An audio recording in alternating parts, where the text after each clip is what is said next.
Γεια σας! Σήμερα θα σας δείξω τι γίνεται.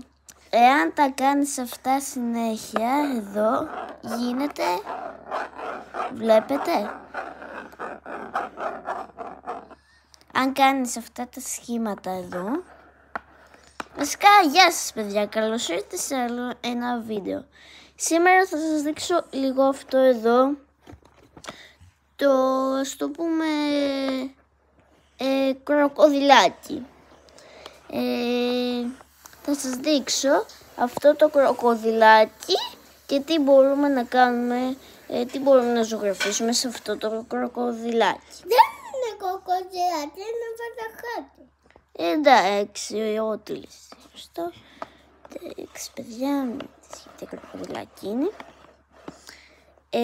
Και όπως βλέπετε, αν τα κάνει συνέχεια έτσι, βγαίνει αυτό εδώ το τέλειο σχήμα, που είναι σαν να είναι ορθογώνια, όπως το βλέπετε. Και πώς σβήνει? Έχει αυτό εδώ το πραγματάκι και αλλά εδώ φαίνεται λίγο. Τώρα, αλλά δεν τα έχουν να σβήνουνε. Αλλά αυτά εδώ δεν είναι μόνο για να τα κάνουμε έτσι. Μπορείτε να τα βάζετε εδώ και μετά να τα σηκώνετε, αν το έχετε αυτό, και έτσι να δημιουργούνται σχήματα. Ναι, και επίσης έχουμε αυτό εδώ που βάζει σαν κροκοδιλάκι. Που αν κάνουμε μια γραμμή, σιγά σιγά το χρώμα αλλάζει, βλέπετε.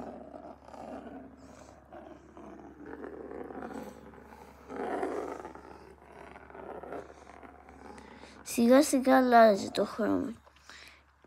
Έχει κίτρινο, πράσινο, κόκκινο και μπλε. Τέλος. Αυτό, ναι. Έχω και ένα άλλο τέτοιο, μόνο που δεν είναι δεινοσαυράκι, είναι πολύ πιο μικρούτσικο. Είναι περίπου τόσο.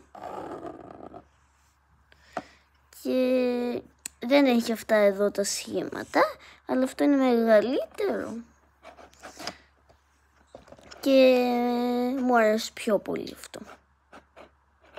Με τα Αυτά. σχήματα. Γεια σας παιδιά, κάντε like και subscribe για να φτάσουμε τους 70 subscribers. Γεια σας!